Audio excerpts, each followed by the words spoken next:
عالیہ اب بغیر کسی تاخیر کے استاد محترم فقیہ العصر قطب وقت حضرت اقدس مولانا الشاہ سید مفتی محمد مظہر شاہ صاحب السعدی، یعنی قبولیت عمل کے لیے 3 عقیدہ اور نیت کا ٹھیک ہونا اور اعمال کا سنت کے مطابق ہونا۔ تو تمام حضرات اپنے سیکھنے کی نیت کریں اور استادوں کے طریقے اللہ نحمده ونستعینه ونستغفره ونؤمن به ونتوکل علیہ ونعوذ باللہ من شرور انفسنا ومن سیئات اعمالنا من يهده الله فلا مضل له ومن يضلله فلا هادي له ونشهد أن لا إله إلا الله وحده لا شريك له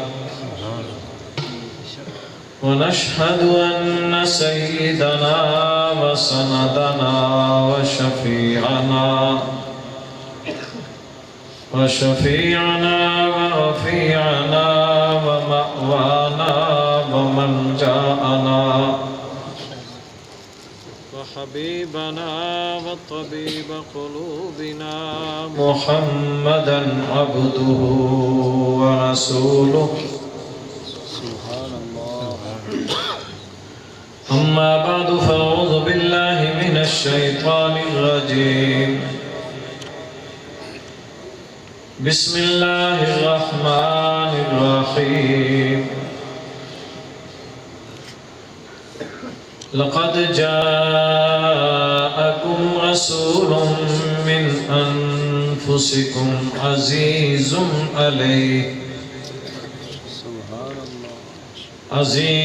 عليه ما عنتم حريص عليكم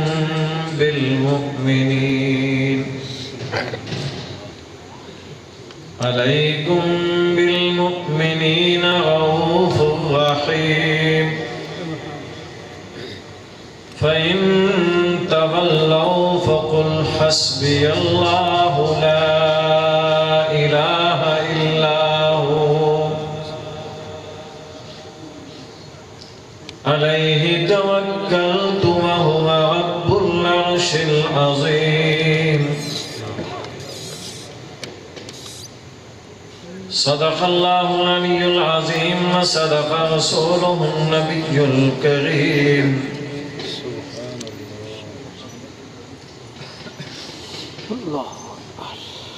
قال النبي صلى الله عليه وسلم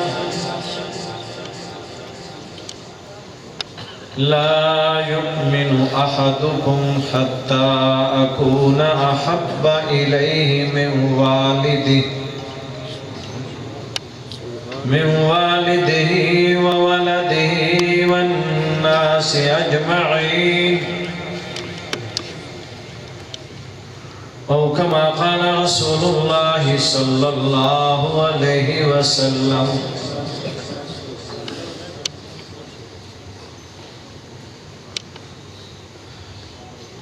میرے نہایت ہی قابل صد احترام بزرگوں اور بھائیوں، اسلامی سال ہجری 1444 ہجری کا یہ 3واں مہینہ جو ماہ ربیع الاول، جس کا 2واں عشرہ بھی ختم ہونے کے قریب ہے، آج اس کی 18 کا دن گزرا ہے۔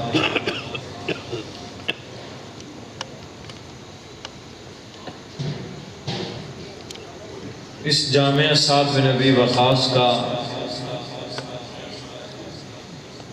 یہ سالانہ پروگرام، جس کے داعی محبوب و میزبان حضرت مفتی امداد اللہ صاحب جو در حقیقت اپنے والد ماجد کے 3 نسبتوں کے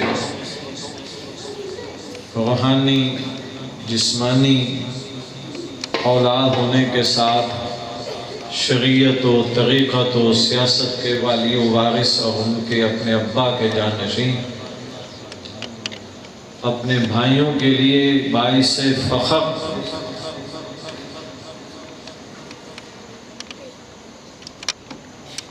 ایک عام آدمی ہو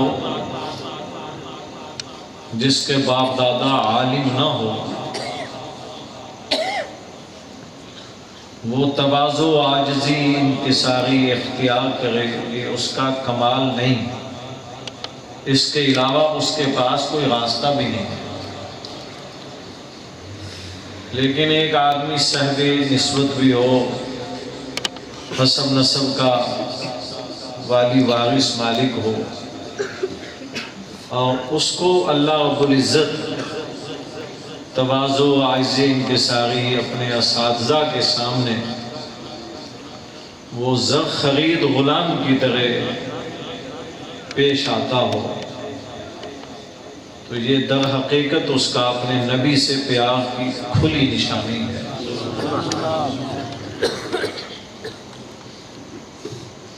آج کی ہماری گفتگو کا جو خلاصہ ہے وہ ایک جملہ ہے، اس کے 2 حصے ہیں، اسی پر ہماری آج کی گفتگو ہوگی۔ کچھ لوگ دنیا میں مر کر زندہ رہتے ہیں،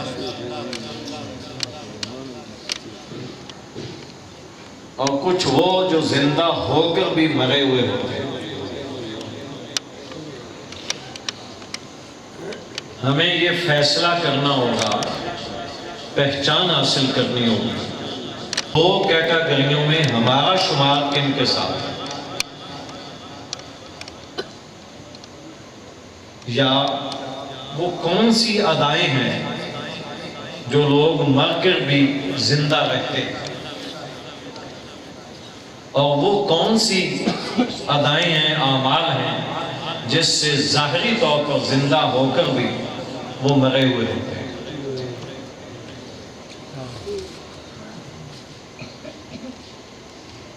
مجھے اس کا فطری طور پر بشری تقاضوں کے مطابق ایک احساس ہے کہ رات کا حصہ عشاء کی نماز پڑھنے کے بعد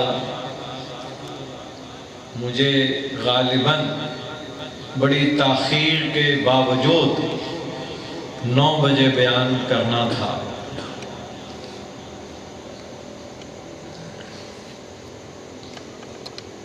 میزبان اپنے مہمانوں کے سامنے بے بسی کے عالم میں چاہتا بھی رہا، تو میں تقریباً 1.5 گھنٹہ انتظار کیا۔ اگر میں یہ کہوں کہ اس وقت 10:30 ہو رہے ہیں اور میں 8:30 بجے کا آیا ہوا، تو 2 گھنٹے انتظار کیا، اور جس پروگرام کے بعد بیان کے بعد لوگوں کے لیے اکرام کے طور پر، کھانے کے طور پر یا ان کے اکرام کے طور پر کچھ یہ نظم بھی ہو، تو جو تاخیر ہوتی ہے تو آخری گفتگو کرنے والے کے بارے میں جب وہ شروع کرتا ہے تو گفتگو شروع کرتے ہی بشری تقاضے کے اطاعت نفس کے اس کی یہ انتظار ہوتی ہے کہ آپ کا سٹاف کب آئے گا۔ آخر اس کے ساتھ بہت سے لوگوں نے کئی گھنٹے انتظار کیا ہوتا ہے۔ اور جس پروگرام میں بعد میں کھانا اور ان چیزوں میں کوئی چیز نہ ہو، اس کے بعد پھر ان کے ساتھ ایک نیند کا ہی ایک معاملہ ہوتا ہے۔ ہمارا نہیں پتہ کہ ہمارا شمار کن میں ہے، آپ باہر مظلوم ہیں، کہ بہت ساروں کو ممکن ہے بھوک بھی ہو، بہت ساروں پر نیند کا حملہ بھی ہو، بہت ساروں کے ساتھ مختلف طبیعت کے تقاضے ہیں، لیکن ایسے بھی قدردان موجود ہیں جو اپنی ذات میں اپنی جگہ پہ وہ خود ایک انجمن بھی ہیں۔ آپ کے حاضرین مجلس میں ایسے لوگ بھی موجود ہیں، خود کے ساتھ خلق خدا کے بہت سارے لوگوں کو وہ نفع بھی پہنچاتے ہیں، انفع ہیں۔ ہم جس نبی کے امتی ہیں وہ امام الانبیاء، خاتم الانبیاء، سید الانبیاء، دنیا کے افق پر انہوں نے پوری ہوئے زمین کے لوگوں کو دو حصوں میں آپ صلی اللہ علیہ وسلم نے یوں تقسیم فرمایا کہ کچھ وہ لوگ ہیں جو میرے والی وارث ہوں گے، ان کی ساری زندگی کا دستور تعلق وہ خدا کی مخلوق کے لیے وہ انفع، زیادہ سے زیادہ خدا کی مخلوق کو نفع پہنچانے والا۔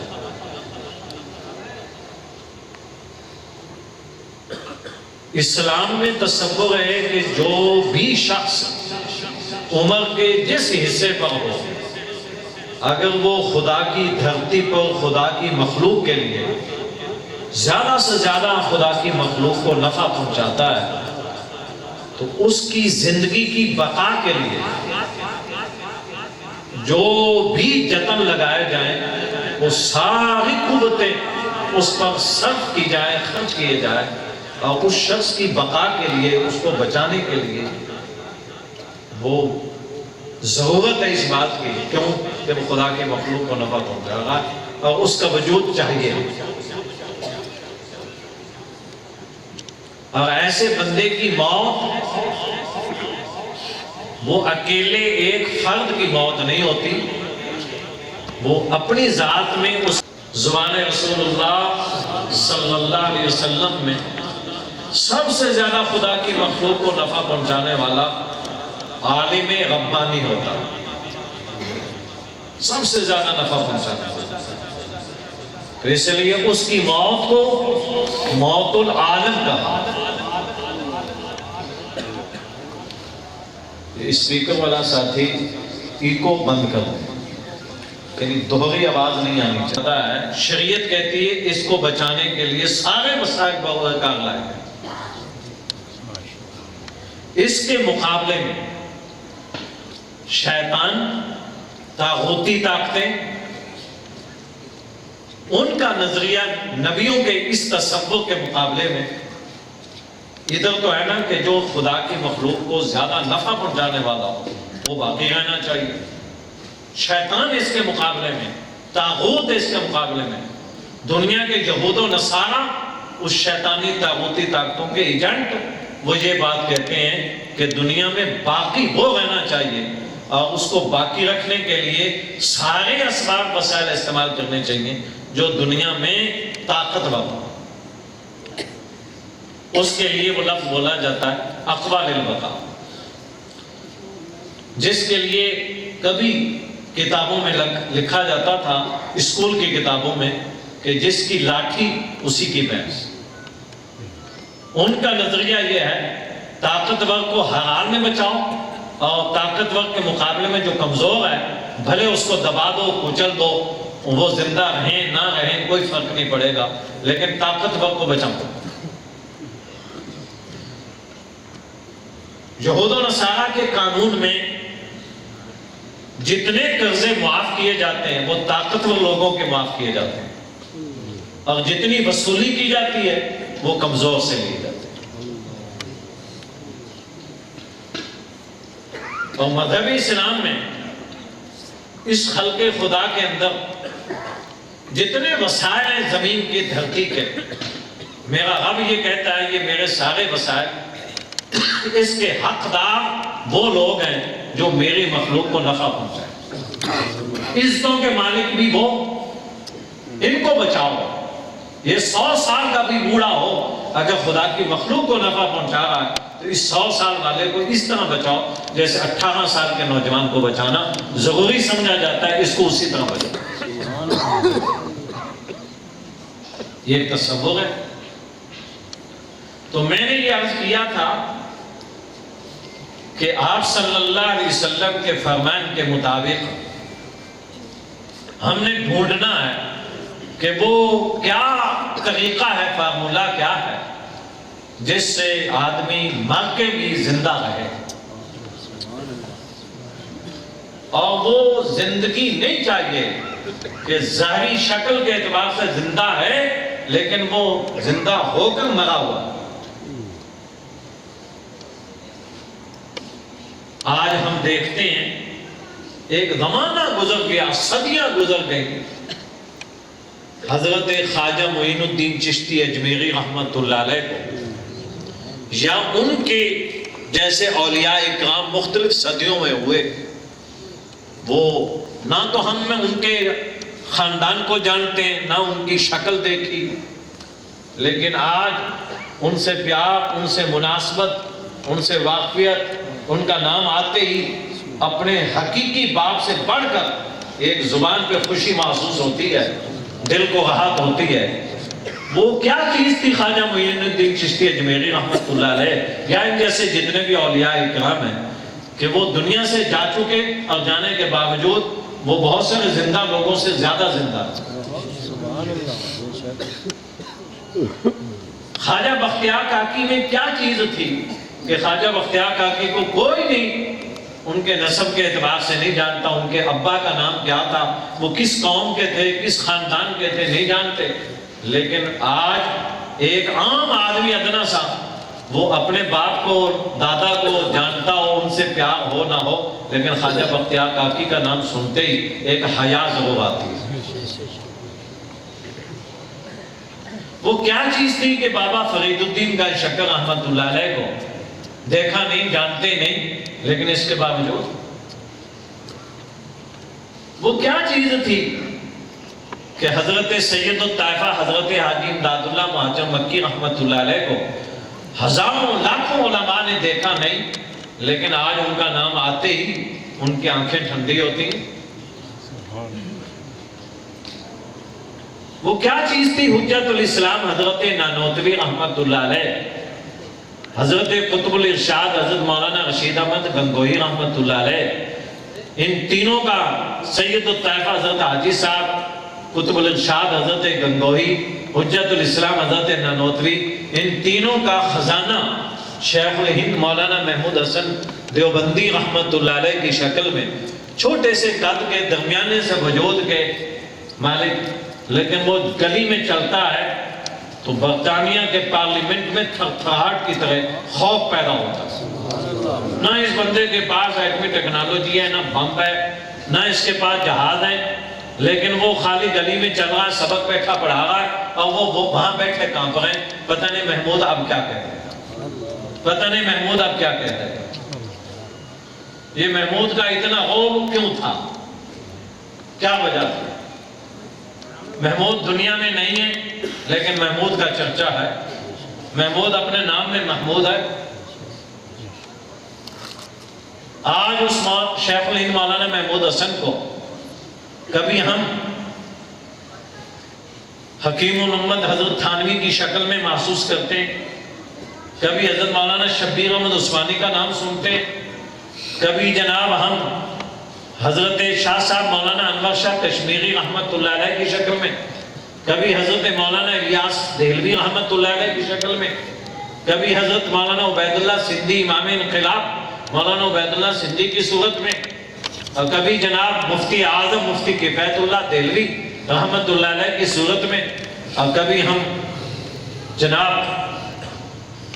شیخ العرب والعجم حضرت سید حسین احمد مدنی رحمت اللہ علیہ، تو معلوم ہوتا ہے کہ یہ سارے جو میں نے نام گنے یہ ساری کی ساری شاخیں تھیں، ان کا تنا جو تھا اس کو محمود حسن کہتے ہیں، یہ ان کی شاخیں تھیں، اور یہ شاخ خود ایک دنیا ہے۔ کیا چیز ان میں موجود تھی؟ وہ جا چکے صدیاں، کسی کو 100 سال ہو گئے، کسی کو 150 سال ہو گئے، کسی کو 80 سال ہو گئے، کسی کو 70 سال ہو گئے، دنیا میں وہ آج نہیں ہے، لیکن بہت سارے زندہ لوگوں سے 1000 درجے زیادہ وہ جا کے بھی زندہ ہیں۔ فرماتے ہیں ہم نے اپنے اساتذہ سے یہ سیکھا کہ آدمی مر کے بھی ہمیشہ زندہ رہتا ہے، جس نے اپنی زندگی میں اپنے نبی کا دامن نہ چھوڑا ہو وہ مر کے بھی زندہ رہتا ہے۔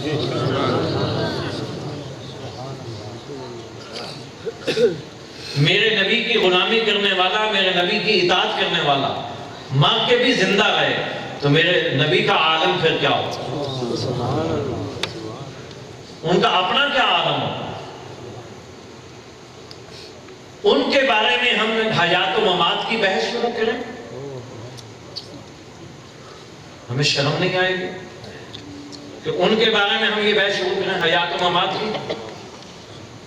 ہم تو حیات و ممات ان کی بارے میں تو بڑی دور کی بات ہے، ہم تو اس کے قائل نہیں ہیں حیات کے، جس نے نبی کی سچی اطاعت کی اس کو ہم مردہ کہیں، ہم کہنے کے لیے تیار۔ وہ اپنے کردار میں، اپنی روح میں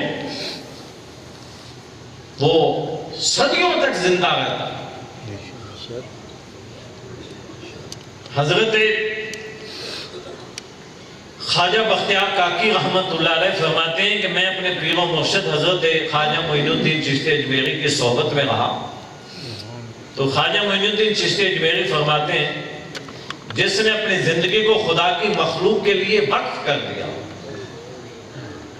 نفع پہنچانے کے اعتبار سے خدا کی مخلوق کے لیے وقف کر دیا، اس شخص کے دنیا سے جانے کے بعد بھی اس کو کوئی مٹانا چاہے تو نہیں مٹا سکتے، اس کی اولاد کو مٹانا چاہے نہیں مٹا سکتے۔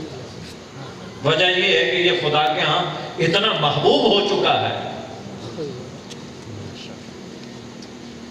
ہم جس نبی کی امتی ہیں، میں نے آپ کے سامنے سورہ توبہ کے آخری 2 آیتیں تلاوت کی، آخری 2 آیتیں، اس میں رسول اللہ صلی اللہ علیہ وسلم کی 4 صفات بیان کی، ان میں سے ایک صفت عزیز علیہ ما عنتم، ایک صفت یہ ہے عزیز علیہ ما عنتم، اور دوسری صفت ہے حریص علیکم بالمؤمنین، تیسری صفت ہے رؤوف، چوتھی صفت ہے رحیم۔ رؤوف اللہ کے ناموں میں سے بھی ایک نام ہے، رحیم اللہ کے ناموں میں سے ایک نام ہے، عزیز اللہ کی صفات میں سے ایک صفت ہے، اللہ کے ناموں میں سے ایک نام ہے۔ یہ وہ صفات ہیں جو میرے رب پر بھی اپنے حقیقی معنوں میں بولی جاتی ہیں، اور امام الانبیاء خاتم الانبیاء کو بھی میرے رب نے خود زبان سے کہہ کر اپنے کلام میں فرمایا کہ یہ میرا محبوب، اللہ فرماتا ہے میں رؤوف ہوں مگر میرا محبوب بھی رؤوف ہے، اللہ فرماتا ہے میں رحیم ہوں لیکن فرمایا یہ بھی رحیم، میں رؤوف ہوں خالق و مالک کی صورت میں، یہ رؤوف ہے میری مخلوق کی صورت میں۔ آپ صلی اللہ علیہ وسلم کے بارے میں فرمایا خود رب نے کہ یہ میرا محبوب ہے جو عزیز علیہ ما عنتم۔ اب عزیز علیہ ما عنتم، حریص علیکم بالمؤمنین، آج ہم اگر انہی 2 صفات کو ذرا سمجھ لیں، غور کر لیں، ہماری زندگی سنور جائے، زندگی سنور جائے۔ آج امت کے مذہبی طبقہ اپنے نبی کی ان دو صفات کو اوڑھنا بچھونا بنا لے تو مذہبی طبقے میں کبھی تقسیم نہیں ہو سکتا، اختلاف کا جنازہ نکل جائے۔ عزیز علیہ ما عنتم، عزیز اسے کہتے ہیں، عزیز علیہ ما عنتم کا جو مفہوم ہے وہ یہ جو دوسرے کی تکلیف کو برداشت نہ کر سکے۔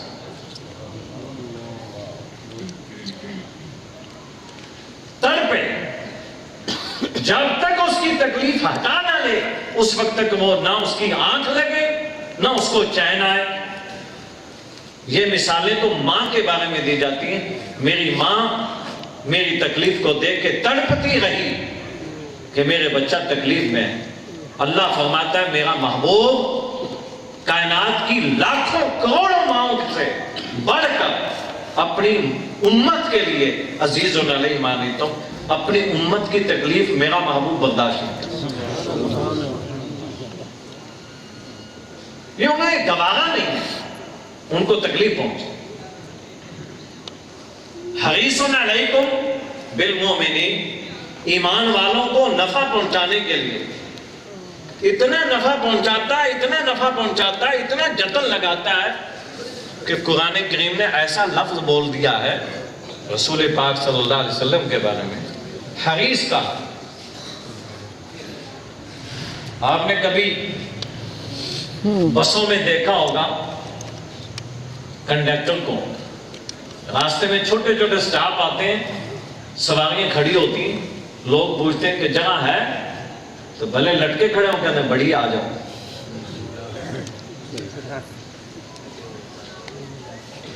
کیوں؟ کہ وہ چند ٹرکوں پر حریص ہے، کسی نہ کسی شکل میں حل من مزید، حل من مزید، کسی نہ کسی شکل میں اور آئے اور آئے اور آئے۔ قرآن کریم نے اپنے اللہ کے لاڈلے نبی کو حریص کہہ دیا۔ حریص اپنی ذات کے لیے نہیں کہا، علیکم بالمؤمنین، حریص ہے ایمان والوں کے لیے کہ اتنا سا بھی کہیں نفع مل جائے، میرا یہ محبوب چاہتا ہے میری امت کو یہ ضرور پہنچے، ہر حال میں وہ دینا چاہتا ہے۔ پرندوں کو کبھی دیکھیے اپنے بچوں کو دانا کھلاتے ہوئے، شروع میں چھوٹے بچے ہوں پرندوں کے تو باہر سے دانا لائیں گے، سب سے زیادہ ظاہری طور پر شراطی ایک پرندہ سمجھا جاتا ہے کبے کے بارے میں، لیکن اس کو کبھی اپنے بچے کو کھانا کھلاتے ہوئے دیکھیں کہ وہ کھانا کیسے کھلاتا، اپنے بچے کو کھلائے اور کیسے کھلاتا۔ دانا سخت ہوگا، پہلے اس کو توڑے گا، اس کو نرم کرے گا، نرم کر کے پھر اس کے منہ میں ڈالے گا۔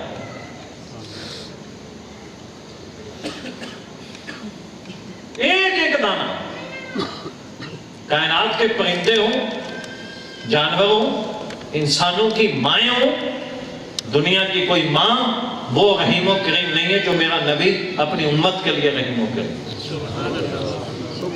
ایک طرف قرآن نے کہہ دیا کہ وہ عزیز علیہ ما عنتم، ان کی تکلیف بھی نہیں برداشت کرتا، ان کو نفع بھی پہنچاتا، نفع اتنا پہنچاتا ہے کہ حریص ہے، اور پھر کہا کہ نہیں بس یہاں نہیں بلکہ رؤوف بھی ہے، رحیم بھی ہے، رؤوف بھی ہے، رحیم بھی ہے۔ آپ مجھے بتلائیں، ایک آدمی اپنے پیر کے فضائل بیان کرے کہ ایمان سے میرا پیر بڑا سخی ہے، تو خود ظالم کسی کو ماچس بھی دینے کے لیے تیار نہ ہو، خود اس کا اپنا کردار یہ ہو کہ کوئی ماچس مانگنا چاہے تو وہ نہ دے اور کہے میرا پیر بڑا سخی ہے، تو وہ یہ کہے کہ پیر کو تو دیکھا نہیں، ظالم تجھے دیکھا ہے، تیری حالت تو یہ ہے کہ آپ تو بتا کہ تیرے پیر کے بارے میں ہم کیا سمجھیں۔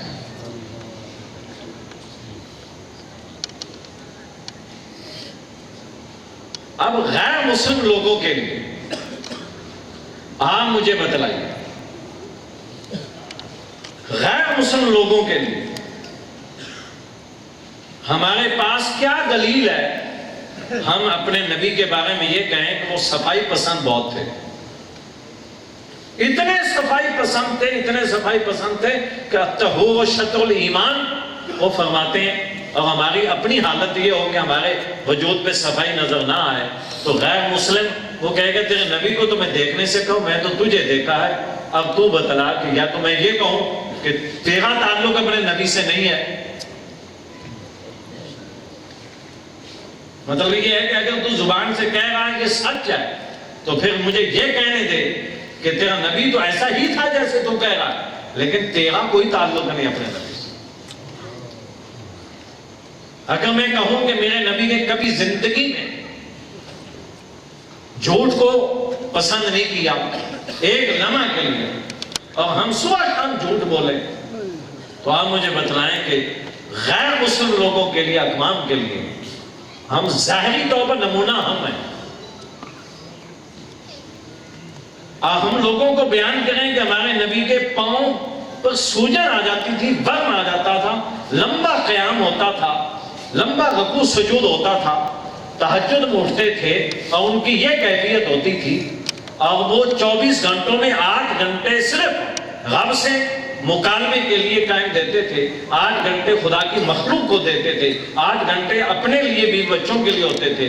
انہوں نے 24 گھنٹوں کو 8 میں تقسیم کیا ہوا تھا، اور لوگوں کے سامنے بیان کریں اور یہ کہیں، اور اپنی حالت یہ ہو کہ 24 گھنٹوں میں 1 گھنٹہ بھی رب کا نام لینے کے لیے ہم تیار نہ ہوں، تو آپ مجھے بتلائیں کہ لوگ ہمیں کیا کہیں۔ آپ نے نام سنا ہوگا حضرت امام ابو حنیفہ رحمت اللہ علیہ، نعمان بن ثابت رحمہ اللہ تعالی، ان کے ایک شاگرد ہیں، بڑے چہیتے، چھوٹی عمر کے لاڈلے شاگرد، ان کا نام ہے امام محمد رحمت اللہ علیہ۔ سب سے چھوٹی عمر میں جو پڑھنے کے لیے گئے، ابھی داڑھی بھی نہیں آئی۔ امام ابو حنیفہ رحمت اللہ علیہ کا مزاج تھا کہ جب تک کسی کی داڑھی نہیں آتی تھی اس کو سامنے نہیں بٹھاتے تھے، فرمایا میری کلاس میں اس وقت آؤ جب تمہارے چہرے پر داڑھی آتی۔ تو امام محمد رحمت اللہ علیہ چھوٹی عمر میں آئے تو ان کو فرمایا کہ جب تیری داڑھی آ جائے سامنے آ جانا، جب تک داڑھی نہ آئے میرے پیچھے بیٹھا کر۔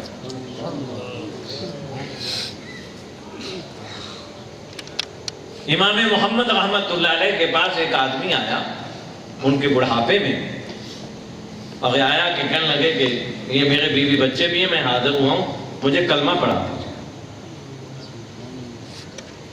میں کرسچن ہوں، میں عیسائی ہوں، غیر مسلم۔ حضرت امام محمد فرمانے لگے کہ آپ کو کسی مولوی صاحب نے کہا ہے؟ آپ کی مجبوری کیا ہے؟ آپ کیوں مسلمان ہونا چاہتے ہیں؟ لوگ تو ہم سے پوچھتے ہیں نا کہ آج کے مولوی شاید زبردستی لوگوں کو کلمہ پڑھاتے ہیں، اور یہ میں آپ کو کہہ دوں غیرتی دنیا تک کبھی بھی کسی غیر مسلم کو اسلام کی غیرت برداشت نہیں کرتی، کسی کو ہم زبردستی کلمہ پڑھانے کے لیے تیار ہو، اسلام کی غیرت کے خلاف ہے۔ حضور کے زمانہ میں ایک بدبخت نے یہ بات کہہ دی، کہہ لگے محمد تیرا غلام بننا چاہتا ہوں، بس مجھے صرف اتنی بات کاغذ پہ لکھ کے دے دے کہ تیری موت کے بعد مجھے کیا ملے گا۔ حضور کو کہا میں تیرا غلام بننا چاہتا ہوں، بس اتنا کہ لکھ دے کاغذ پہ کہ تیری موت کے بعد مجھے کیا ملے گا۔ حضور صلی اللہ علیہ وسلم نے نیچے زمین سے مٹی کی چٹکی اٹھائی، فرمایا اگر تو ایمان کے بدلے میں یہ مٹی کی چٹکی بھی لینا چاہے، فرمایا تیرے ایمان کی مجھے اور میرے رب کو ضرورت نہیں۔ کے خلاف ہے ہم کسی کو لالچ دے کے مسلمان کریں۔ دنیا جھوٹ بولتی ہے کہ اسلام طاقت سے پھیلا، یہ تو اسلام کی شان کے خلاف ہے۔ کیوں طاقت سے پھیلا؟ کائنات میں کوئی ایک آدمی ثابت ہو جائے کہ ڈنڈے کے زور پہ، تلوار کے زور پہ کسی کو کلمہ پڑھایا، اس کے اپنے ایمان میں شک ہو جائے، اجازت نہیں ہے۔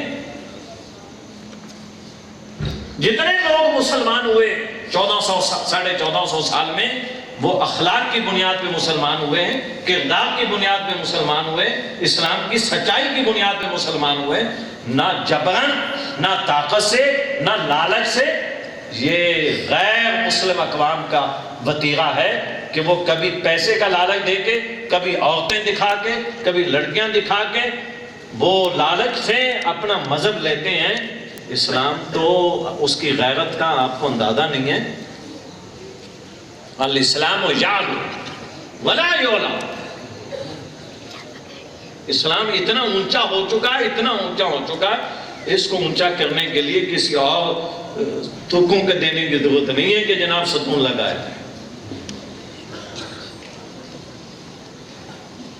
آپ اندازہ کریں، ایک فرمان ہے رسول اللہ صلی اللہ علیہ وسلم کا، کل مولود یولد علی فطرت الاسلام فإن أبواه يهودانه وينصرانه ويمجسانه، کہ ہر بچہ جو پیدا ہوتا ہے، کہیں پیدا ہو، یہودی کے گھر پیدا ہو جائے، عیسائی کے گھر پیدا ہو جائے، ہندو کے گھر پیدا ہو جائے، سکھ کے گھر پیدا ہو جائے، کہیں بھی کوئی بچہ پیدا ہوتا ہے، میرا اللہ اپنی کبریائی کی قسم اٹھا کے کہتا ہے، میرے اللہ کا فرمان ہے کہ میں ہر بچہ اپنی فطرت کے اعتبار سے، اس بچے کی جو پیدائش ہوتی ہے وہ فطرت اسلام پہ ہوتی ہے۔ کل مولود یولد علی فطرت الاسلام، ہر بچہ کسی کے گھر پیدا ہو فطرت اسلام پہ۔ اس بچے کو مسلمان بنانے کے لیے سوسائٹی دینے کی ضرورت نہیں ہے، البتہ اس کو یہودی بنانے کے لیے ماں باپ کو زور لگانا پڑے گا، عیسائی بنانے کے لیے ماں کو زور لگانا پڑے گا۔ اسلام کا دعویٰ ہے بچہ پیدا ہونا دو، ماں اور باپ بیچ میں مداخلت نہ کریں، آٹومیٹکلی اسلام پہ آ۔ وہ اسلام ہی کیا جو کسی لالچ دے کے آپ نے قریب کیا؟ یہ ہمارا چیلنج ہے۔ یہودین اپنا بچہ پیدا کرے، اس کا شوہر اور یہودین خود بچے کے ساتھ مداخلت نہ کرے، چھوڑ دے اسے، اپنی تہذیب کی طرف نہ لے جائے، یہ بچہ آٹومیٹک ہمارا ہے۔ یہودی بنانے کے لیے زور لگانے کی ضرورت ہے، عیسائی بنانے کے لیے زور لگانے کی ضرورت ہے، ہندو بنانے کے لیے زور لگانے کی ضرورت ہے۔ میری اسی نظریے کو بیان کرنے پر ٹرین میں آپ حیران ہو گئے۔ امبالہ میں ایک شخص 45 سال کی عمر کا صرف اس وجہ سے مسلمان ہو گیا میرے ہاتھ پہ، امبالہ میں، ہندوستان میں میں سفر کر رہا ہوں، اور وہ مسلمان ہوا کہ میں نے یہ دعویٰ کیا، میں نے کہا کبھی بھی کوئی بچہ کسی کے گھر پیدا ہو، مسلمان بنانے کے لیے ہمیں کبھی زور لگانے کی ضرورت نہیں، ہاں یہودی بنانے کے لیے زور لگانے کی ضرورت ہے۔ آپ ہمیں کیوں تانا دیتے کہ ہم لوگوں کو مسلمان کرتے ہیں؟ میرے رب نے پیدائش کی فطرت پر ہی پیدا کیا، وہ تو ہے اسلام پر پیدا ہوا، آپ اس میں مداخلت کر کے اسے بنا رہے ہیں۔ اگر کسی کو آپ یہودی بنایا تو آپ نے گڑبڑ کی ہے، عیسائی بنایا تو آپ نے گڑبڑ کی ہے، لیکن میرا اللہ کہتا ہے خالق میں ہوں، اور میں نے اپنے مخلوق کو اور اس اولاد آدم کو پیدا فطرت اسلام پہ کیا۔ تو اصلاً تو ظالم تم تھے ہی مسلمان، تم بنے ادھر ہو، کیسے تم نے کہہ دیا؟ اب ہماری اس پر لمبی بحث شروع ہو گئی، اور وہ شخص کہتا ہے کہ جی میں نے اتر جانا، مہربانی کر کے آپ کا بھی سٹاف آ جائے گا، آپ مجھے کلمہ پڑھا۔ ہم نے اپنا کردار خود ظاہر کیا، ہم اپنے نبی کے سامنے میدان محشر میں شرمندہ ہوں گے کہ محبوب تیرا نام تو ہم نے ہزاروں مرتبہ لیا، لیکن تیری ادا کہیں کہیں تھی۔ حضور فرماتے ہیں کچھ لوگ میدان محشر میں میرے سامنے آئیں گے، اور میرے سامنے کھڑے ہو کے حوض کوثر پہ، مسلم شریف کی حدیث ہے کہ میرے سامنے کھڑے ہو کے وہ کہیں گے کہ جی آپ کی امتی ہیں، پانی دے دیجئے۔ حوض کوثر پہ آئیں گے، آپ کی امتی ہیں، آپ کی امتی ہیں۔ تو نبی پاک صلی اللہ علیہ وسلم فرماتے ہیں ایسے چہرے آئیں گے مگر میں محمد ان کے لیے انکار کر دوں گا کہ تم میرے امتی نہیں ہو، سوقاً دور ہو جاؤ، دور ہو جاؤ۔ وہ وہاں کھڑے ہو کر کہیں گے، حضور فرماتے ہیں میں انکار کروں گا کہ تمہارا مجھ سے کوئی تعلق، تمہاری کون سی عادات تھی، تم کھانا کھاتے تھے میرا طریقہ نہیں پسند کرتے تھے، تم بازار میں بیٹھتے تھے، تم میرا طریقہ نہیں پسند کرتے تھے، تم گلی میں چلتے تھے، میرا طریقہ نہیں پسند کرتے تھے، اگر کوئی میرے طریقے پہ چل رہا تم ان کا الٹا مذاق اڑاتے تھے، تمہاری نہ عبادت میرے طریقے پہ، نہ کھانا میرے طریقے پہ، نہ بیٹھنا میرے طریقے پہ، نہ تمہاری جوانی میرے طریقے پہ، نہ تمہارا بڑھاپا میرے طریقے پہ، حتیٰ کہ تمہاری موت بھی ہوئی وہ بھی میرے طریقے پہ نہ ہوئی، آج تمہیں کیا حق ہے کہ میرے سامنے آؤ اور یہ کہو کہ ہم آپ کے امتی ہیں؟ فرمایا بے شک تمہاری اس زندگی میں وہاں میں موجود نہیں تھا، مگر ہر پیر اور جمعرات کو عمل تو تمہارے میرے پاس آتے تھے اور مجھے تکلیف ہوتی تھی، تم نے مجھے تکلیف پہنچائی۔ ہمیں یہ جائزہ لینا ہوگا کہ ہمارے نبی کا ہم پہ کیا حق ہے۔ کیا آپ نے ایسی باتیں نہیں سنی کہ حضرت خواجہ معین الدین چشتی اجمیری رحمۃ اللہ علیہ نے صرف بازار میں جا رہے ہیں ان کے چہرے پر نظر ڈالتے ہوئے ان کے چلنے کے انداز کی بنیاد پر جب وہ واپس آتے ہیں تو 100 لوگ مسلمان ہوئے۔ کہنے معین الدین تیری ادا میں حیا جو دیکھا تو ہم یہ سوچنے میں مجبور ہوئے کہ صدیوں بعد اس کے امتی کا حسن کا عالم یہ تو اس کے نبی کا حسن کا اس کا حیا یہ ہے تو اس کے نبی کا حیا کیسا ہوگا۔ تو حضرت امام محمد کے پاس وہ آیا بیٹھا بچے لے کے، کہنے لگے محمد مسلمان ہونے کے لیے کلمہ پڑھا دے۔ امام محمد نے فرمایا کسی نے آپ کو بہکایا تو نہیں؟ کہنے لگے جی نہیں۔ تو فرمایا کیوں مسلمان ہونا چاہتا؟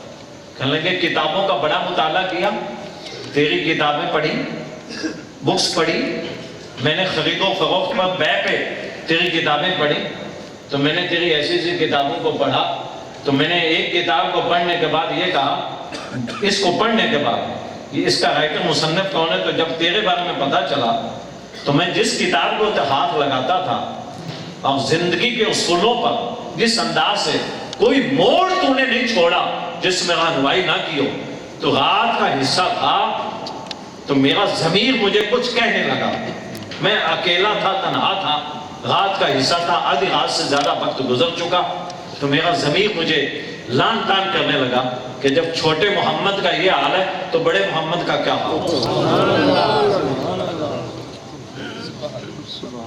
جب چھوٹے محمد کا یہ حال ہے، یہ تو ان کے نام کا امتی ہے جو 150 سال کے بعد آ رہا ہے، جب اس کا یہ حال ہے تو ہم نے تو اس کو دیکھ کر اس کی کتاب تو بڑے محمد کا کیا حال ہے۔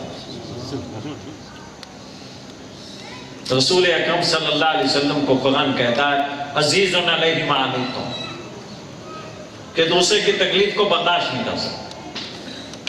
انسان تو انسان رہے، آپ ایک باغ میں گئے، ایک اونٹ جناب زور زور سے اپنی گردن میرے آقا کے قریب کرنے لگا، صحابہ کرام کو آپ صلی اللہ علیہ وسلم نے فرمایا رکیے، یہ اونٹ مجھ سے کوئی بات کہنا چاہتا ہے۔ وہ کہے فرمایا یہ اونٹ مجھ سے کچھ کہنا چاہتا ہے۔ آپ ہو گئے، آپ اونٹ نے اپنی زبان میں، جانور کی زبان میں اس نے حضور سے کچھ کہا۔ صحابہ کہتے ہیں ہمیں پہلی دفعہ پتا چلا کہ حضور جانوروں کی زبان بھی سمجھتے ہیں، جانوروں کی زبان سمجھتے ہیں۔ تو جب اس نے گفتگو کر لی تو ہم نے پوچھا جی یہ اونٹ آپ سے کیا کہتا ہے، اس نے کیا بات کہی؟ تو نبی پاک صلی اللہ علیہ وسلم نے فرمایا کہ اس نے مجھے کہا ہے کہ میرے مالک کو بلا کے ذرا آپ ایک بات کہہ دیں، میرے مالک کو بلا کے ایک بات کہہ دیں کہ اگر میرا پیٹ بھرنے کے لیے اس کے پاس چارہ نہیں ہے اور وہ نہیں کھلا سکتا مجھے جس سے میرا پیٹ بھر جائے، تو پھر اتنا تو کر دے میری ناک سے رسی نکال دے، جس نے پیدا کیا ہے وہ میرا پیٹ بھر دے، اتنا تو کر دے۔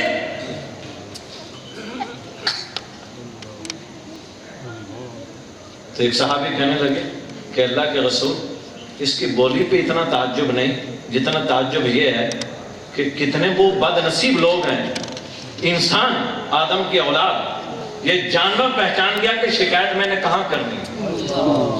آدمی تو اور بھی گزرے، اس نے وہاں نہیں کی، آپ گزرے، آپ کے سامنے شکایت کرتا، تو معلوم ہوتا ہے یہ سمجھتا تھا کہ میری بولی یہ سمجھیں گے اور میرے حقوق کی بات یہ کریں گے اور میری تکلیف کو ماں کی طرح تڑپیں گے تو یہ تڑپیں گے، کوئی اور نہیں تڑپے گا۔ کیسا ہے وہ بد نصیب ظاہری شکل کا انسان، محمد رسول اللہ اس کے سامنے گزرا، اس کو کلمہ پڑھنے کی توفیق نہ ہو، لیکن ایک جانور پہچان جائے کہ جناب یہ مشکل وقت میں، پریشانی کے وقت میں یہ دوسرے کی تکلیف کو برداشت نہیں کرتا۔ حضور رک گئے، باغ کے مالک کو بلا، فرمایا بھائی یہ اونٹ یہ کہہ رہا ہے، اگر اس کو کھلا سکتے ہو تو ٹھیک ہے، اس کا پیٹ بھر کر، نہیں تو میں اس کی رسی نکال رہا ہوں اور یہ جائے آزاد جس آپ نے پیدا کیا، پھر وہ اس کا پیٹ بھی بھر دے گا۔ اس سے آپ اندازہ کر لیں، مشہور ہے معجزات میں یہ بات لکھی ہے، معجزات میں حضور کے 373 معجزوں پر ایک کتاب لکھی ہوئی ہے جس میں نبی پاک صلی اللہ علیہ وسلم کے معجزے، ان میں لکھا ہے کہ ایک مرتبہ ایک ہرنی کے پاس گزرے آپ صلی اللہ علیہ وسلم، ہرنی نے اپنی رسی لمبی کر کے قریب کبھی ادھر جاتی ہے کبھی ادھر جاتا ہے، ایسے معلوم ہوتا ہے جیسے کبھی نبی کے وجود کو کبھی چھوتی ہے کبھی ہاتھ چومتی ہے کبھی کچھ کرتی ہے۔ حضور کے جب جیسے قریب آئے اس کی بے چین حالت ہو گئی، حضور رک گئے، وہ ایک یہودی کے گھر میں بندھی ہوئی تھی، تو آپ صلی اللہ علیہ وسلم نے فرمایا کہ یہ مجھ سے کچھ کہہ رہی ہے۔ جب اس کی بات سنی تو صحابہ کرام کو کہا کہ یہ مجھے کہہ رہی ہے کہ جی یہ مجھے شکار کر کے لایا، پکڑ کے لایا، میرے بچے وہ سامنے پہاڑ پہ مجھے تلاش کرتے پھرتے ہیں اور میرے تھنوں میں دودھ موجود ہے، تو آپ اگر مجھے چھوڑ دیں محمد میں تو اس سے وعدہ کرتی ہوں کہ میں واپس اپنے بچوں سمیت آ جاؤں۔ حضور نے نہیں سنی کہ مالک سے میں پوچھوں کہ میں پوچھ کے چھوڑوں، آپ نے فوراً اس کے رسی کو توڑ دیا، نکال دیا، فرمایا جا باندھو۔ خود حضور بیٹھ گئے، وہ لوگ گھر والے غصے ہونے لگے کہ بڑی مشکل سے شکار کر کے لائے اور اس کو چھوڑ دیا، کہ اب دوبارہ ہرنی تھوڑی پکڑی جائے گی، کبھی چھوڑنے کے بعد بھی ہرن پکڑا جائے گا۔ تو نبی پاک صلی اللہ علیہ وسلم بیٹھے، فرمایا اگر وہ واپس نہ آئی تو اس کے بدلے میں محمد موجود، لیکن مجھ سے اس جانور کی تکلیف برداشت۔ یہ ہیں عزیز علیہ ما عنتم، تکلیف برداشت نہیں ہوتی۔ کچھ دیر گزری، وہ بچوں سمیت آ گئے، تو فرمایا کہ یہ آ گئی ہے، میں اسے باندھ دیتا ہوں اور یہ بچوں سمیت۔ حضور تو چلے گئے، اس ہرنی کے واپس آنے کے صدقے اسلام ڈنڈے پہ نہیں پھیلا، اسلام اس پیار کے نتیجے میں پھیلا۔ یہ یہودی کے پورے گھر والے سمیت سارے کے سارے کلمہ پڑھنے کے لیے میرے آقا کے دروازے۔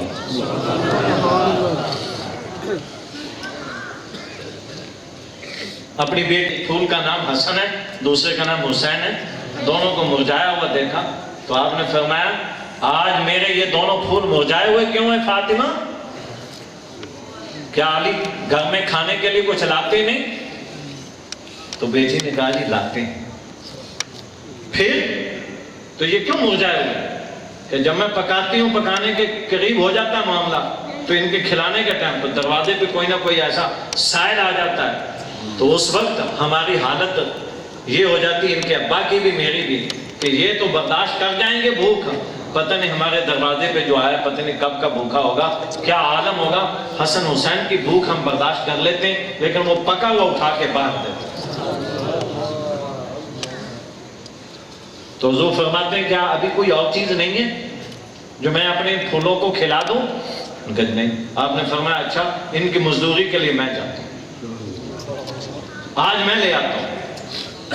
تپتے دوپہر کا ٹائم، نبی پاک صلی اللہ علیہ وسلم ایک یہودی کہ ہاں وہ بوکوں سے پانی کنویں سے نکال کے کھجوروں کو لگایا جا رہا تھا۔ آپ نے فرمایا کہ یہ تیرے بوکے میں نکال دوں، ڈول میں نکال دوں اور پانی لگا دوں، تو اس کے بدلے میں مجھے کیا اجرت دے گا؟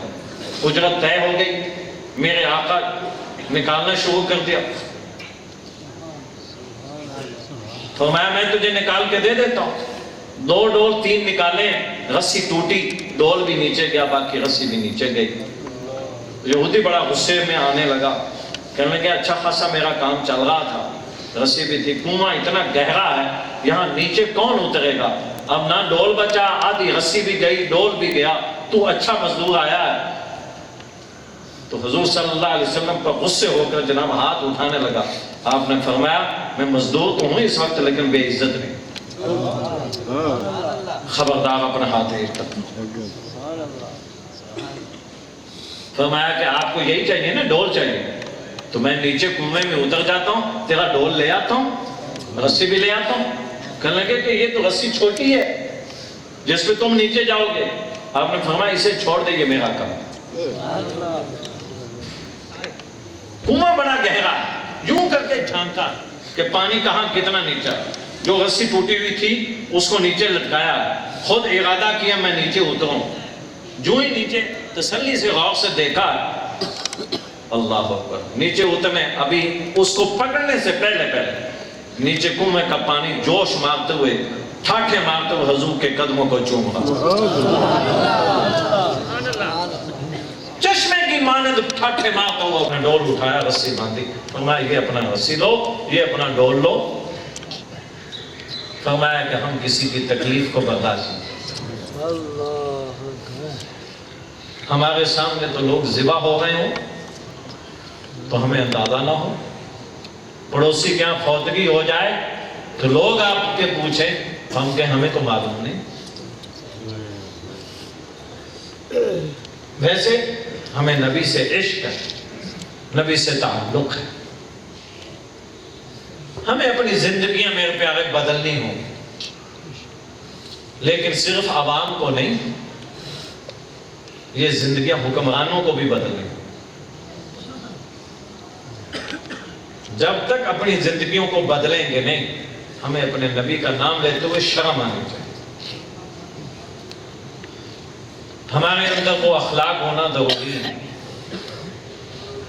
عزیز علیہ ما عنتم، ایمان مکمل نہیں ہوگا جب تک ہماری یہ کیفیت نہ ہو کہ دوسرے کی تکلیف کو دیکھنے کے بعد پھر سکھ اور آرام سے بیٹھو نہیں، جب تک آپ اس کی تکلیف کے لیے کچھ کر نہ لیں. رب سے مانگیں، جو آپ کے دنیا میں وسائل ہیں آپ اس کے لیے جو کچھ کر سکتے ہیں اس کے لیے کریں. پھر دیکھیں عاشور. حضرت علی فرماتے ہیں جو خلق خدا کے لیے تڑپتا ہے، جو خلق خدا کے لیے تڑپتا ہے، رب کا یہ وعدہ ہے کہ یہ جس آنکھ سے دیکھتا ہے تو وہ آنکھ ظاہری طور پر اس کی ہے مگر ہوتی میری قدرت ہے. یہ جس پاؤں سے چلتا ہے ظاہری طور پر پاؤں اس کے مگر وہ میری قدرت ہے. لاڈ پیار سے اگر کچھ کہہ دے، قسم اٹھا کے یہ کام یوں ہو جائے، تو اللہ فرماتا ہے مجھے اس سے پیار اتنا ہوتا ہے کہ یہ قسم اٹھا کے کوئی بات کہہ دے تو میں کبھی اس کو قسم کے اعتبار سے جھوٹا نہیں کرتا، میں ہانے سے نہیں ہونے دیتا. جب تک ہماری زندگیاں ایسی نہیں ہوں گی، یہ کردار ہے وہ مسلمانوں کا کہ جو یہ ظاہری طور پر دنیا سے جانے کے بعد، مرنے کے بعد بھی یہ زندہ ہوتے ہیں. یہ مر کر زندہ اپنی اس کردار کی وجہ سے، جس نے سارا کچھ اپنا پیٹ بھرا، اپنا جہنم بھرا، اپنے بچوں کے لیے بھرا، اس کو کسی دوسرے سے غرض نہیں. جتنے قوانین بنے وہ اپنے لیے بنے، رعایت اپنے لیے، قوانین اپنے لیے. خدا کی کمزور مخلوق کا احساس نہیں ہے تو یاد رکھیے اس کو تو ابھی ایمان کی لذت کی ہوا بھی نہیں لگی، یہ تو بہت دور ہے. ایک صاحب نے پوچھا حضرت حسن بصری سے، ابو بکر، عمر، عثمان و علی میں فرق کیا ہے؟ حضرت حسن بصری سے پوچھا ابو بکر، عمر، عثمان و علی میں فرق کیا ہے؟ حضرت حسن بصری فرماتے ہیں جو سارا اٹھا کے دے دے اسے ابو بکر کہتے ہیں، جو آدھا اٹھا کے دے دے وہ عمر ہوتا ہے، اور جو 24 گھنٹوں میں ہر وقت دے اسے عثمان کہتے ہیں، جو قرض اٹھا کے بھی دے دے کبھی خالی نہ موڑے اسے علی کہتے ہیں.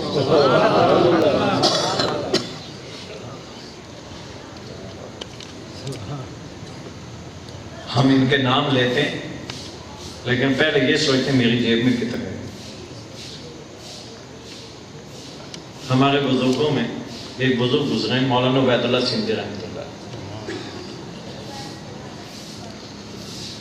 کئی مرتبہ جمعہ پڑھانے کے لیے جاتے ہوئے رکشے پہ، تانگے پہ جاتے، واپسی پیدل آ رہے ہوتے.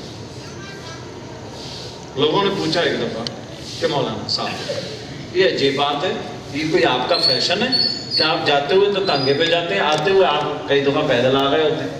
فرمایا کہ میں اس لیے واپس پیدل آ رہا ہوتا ہوں کہ مجھے معلوم نہیں ہوتا.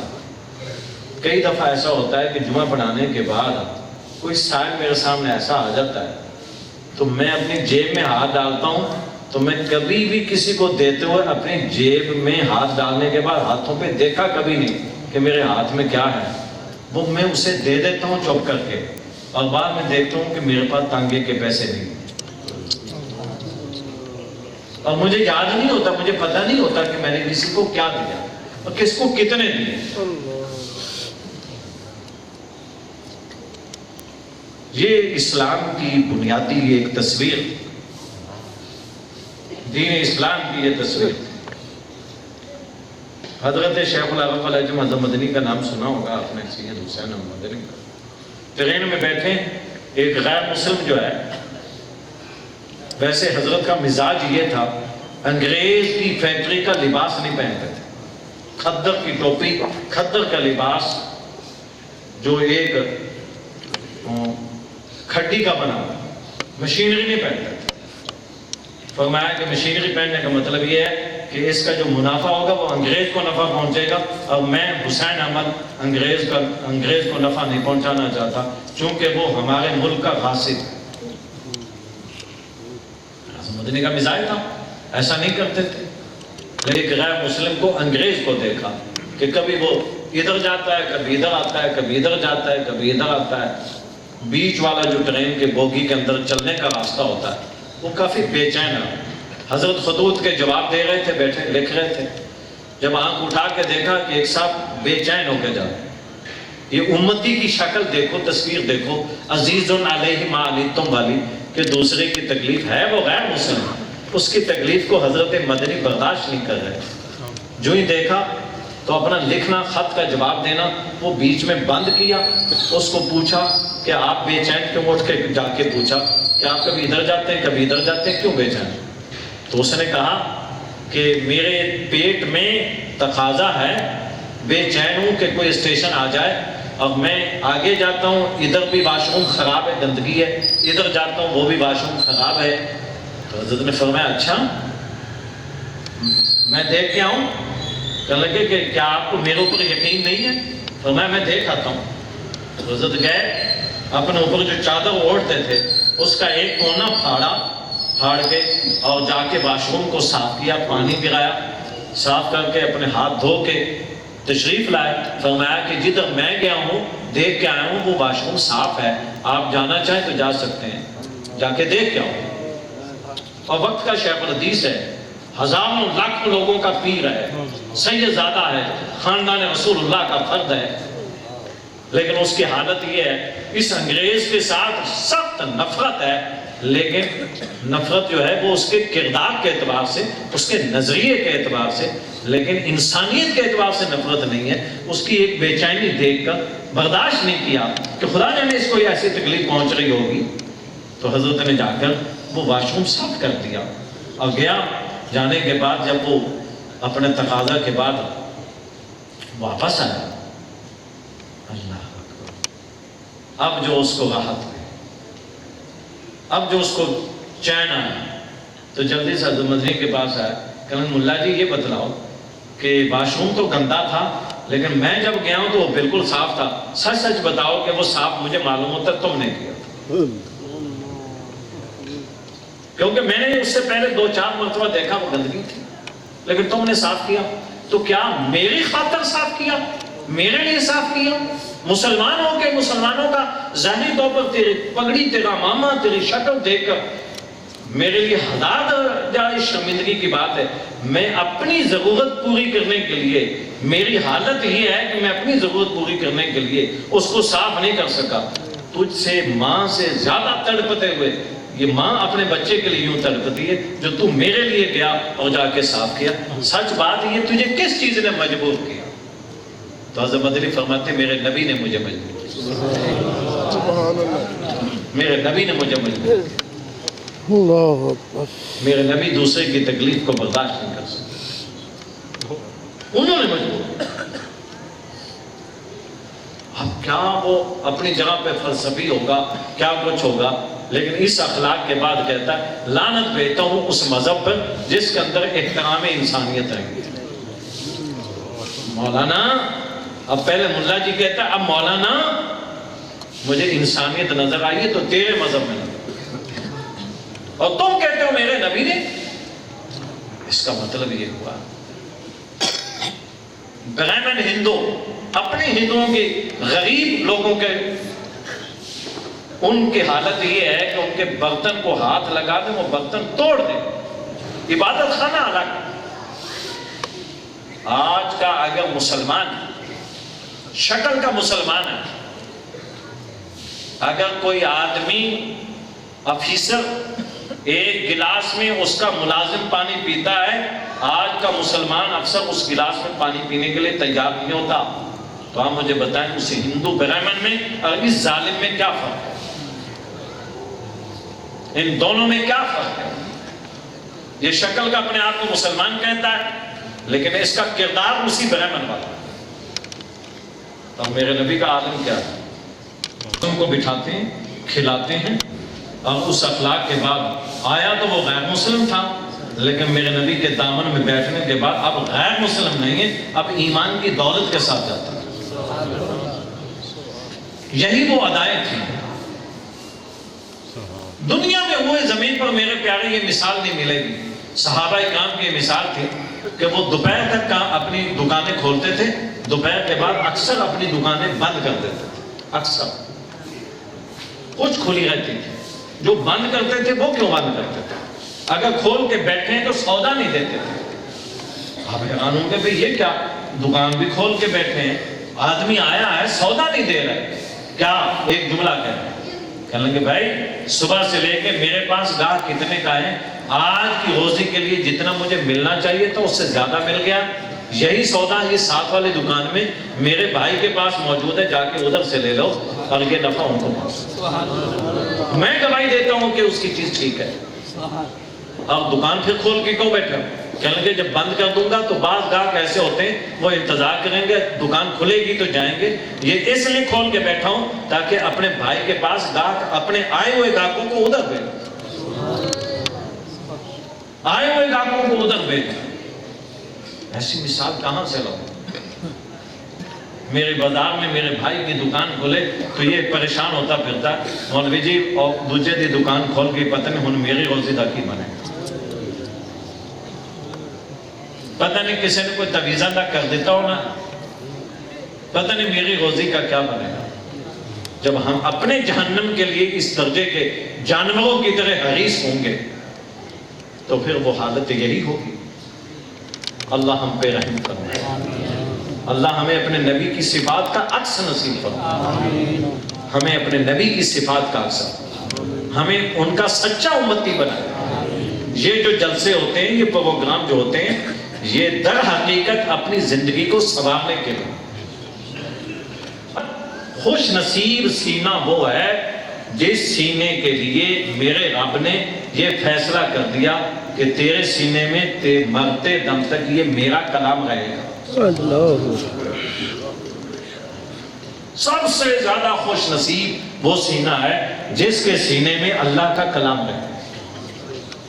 اگر کسی غریب آدمی کے بچے, ابھی مفتی صاحب نام لے رہے تھے, فلاں صاحب کا بچہ, فلاں صاحب کا بچہ, جن میں یہ 8-9 بچے جو آئے وہ سارے کے سارے غریب لوگوں کے اکثریت وہ بچے آئے. اس کا مطلب یہ کہ میرا اللہ کبھی بھی نہیں دیکھتا کہ جناب کون سا دولت مند ہے اسی آدمی کا بچہ میں لوں اور اپنے کلام کے لیے. فرمایا ایسے غافل دل والے کو مجھے نہیں چاہیے, وہ غریب کا ہو, کسان کا ہو, کاشتکار کا ہو, بڑھئی کا ہو, مزدور کا ہو. فرمایا کہ یہ چناؤ ہم کرتے ہیں. مبارک ہے ان بچوں کو, مبارک ان بچوں کے ابا اماں کو, مبارک ہے ان کے استاد محترم کو. سب سے بڑی آپ کے لیے باعث رحمت جو دھرتی ہے وہ جگہ ہے جہاں خدا کا کلام تمہارے سینے میں منتقل ہے. اس جگہ سے پیار ہونا چاہیے, اس جگہ سے وفا ہونا چاہیے. حضرت خواجہ نظام الدین اولیاء رحمت اللہ علیہ کا نام سنا ہوگا. ان سے کسی نے وظیفہ پوچھا کہ حضرت وظیفہ بتاؤ جس سے قرآن مجھے بھولے نہیں. تو حضرت خواجہ نظام الدین اولیاء فرماتے ہیں اس شخص کو کبھی قرآن نہیں بھولتا جو اپنے استاد کو نہیں بھولتا. فرمایا یہ رب کی غیرت نہیں ہے، یہ برداشت نہیں کرتا اللہ کہ اگر وہ اپنے استاد کو بھول گیا نا قدری تو اللہ اس کی دی ہوئی عطا کو اس کے سینے میں نہیں رہنے دیتا.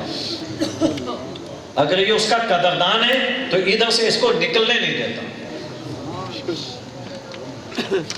اگر آپ نے قرآن محفوظ رکھنا تو پھر اس چشمے کو مت بھولو جہاں سے آپ نے یہ لیا تھا. اس کی مرتے دم تک قدر کیجیے، پیار کیجیے. حضور فرماتے ہیں جس شخص نے کسی عالم کو صرف اس وجہ سے پیار کیا، اس کی شکل، اس کے کردار، اس کے عمل کو دیکھ کر کہ یہ میری سنت اس کو نظر آئی، اس مولانا صاحب، اس عالم میں، اس حافظ میں کوئی میری سنت کی بنیاد پر اس سے پیار کیا، اس سے جا کے ہاتھ ملایا یا اس کی شکل کو دیکھنے کے لیے، فرمایا بظاہر تو وہ میرا امتی ہے، چہرہ اس کا ہے، لیکن ثواب اس کو ایسا ملے گا جیسے مجھ محمد کو دیکھا. ہاتھ ملایا، بے شک ہاتھ تو میرے امتی کا ہے، لیکن اس کو اجر جو ملے گا، ثواب ملے گا، وہ ایسا جیسے اس نے ہاتھ مجھ محمد کے ہاتھ میں دیا. وجہ کیا ہے؟ اس کے سامنے وہ ہاتھ نہیں ہے، اس کے سامنے وہ تصویر ہے جس تصویر کو یہ اپنایا ہوا. اللہ ہمیں 4 میں سے 1 بنا دے، 4 میں سے 1 بنا دے. یا تو اللہ ہمیں عالم بنا دے، معلم بنا دے. اگر معلم نہیں بن سکے تو پھر مرتے دم تک طالب علم بنا دے. اگر یہ دونوں کام نہیں ہے تو پھر کم از کم ان کا تعاون کرنے والا بنا دے. اگر اتنے اجڑے ہوئے غریب ہیں کہ ان کا ہم کوئی تعاون نہیں کر سکتے تو پھر خالی کم از کم ان کا پیار کرنے والا بنا دے. میرے آقا فرماتے ہیں ان 4 میں سے 1 رہنا، 5واں نہ بنا. اگر تو معلم نہیں بن سکا تو کرنے والا بن گیا. اگر تعاون بھی نہیں کر سکتا تو کم از کم تیری زندگی میں پیار محبت اتنی تو ہو کہ کم از کم ان کی برائی کا نہ سن. فرمایا کہ اگر 4 میں سے کوئی بھی نہ ہوا تو پھر یاد رکھنا تیری تباہی ہی تباہی. سبحانک اللہم و بحمدک اشہد ان لا الہ الا انت استغفرک و اتوب الیک. میں آپ کا انتہائی ممنون ہوں. اللہ آپ کو جزائے خیر دے. دنیاوی تقاضوں اور بشری تقاضوں کے مطابق آپ کو بھوک بھی ہوگی، نیند بھی ہوگی. ایسا محسوس ہو رہا تھا کہ پتہ نہیں آپ کی بھوک اور نیند کو کون لے گیا. نہ آپ کے چہروں پر بھوک نظر آ رہی ہے نہ نیند نظر آ رہی ہے. خدا کر اللہ آپ کو مرتے دم تک ان چیزوں سے بے نیاز رکھے. اللہ آپ کو روح کی غذا اتنی نصیب فرمائے کہ اللہ مرتے دم تک حلال نصیب فرمائے ہم سے. سبحانک اللہم و بحمدک اشہد ان لا الہ الا انت استغفرک و اتوب الیک.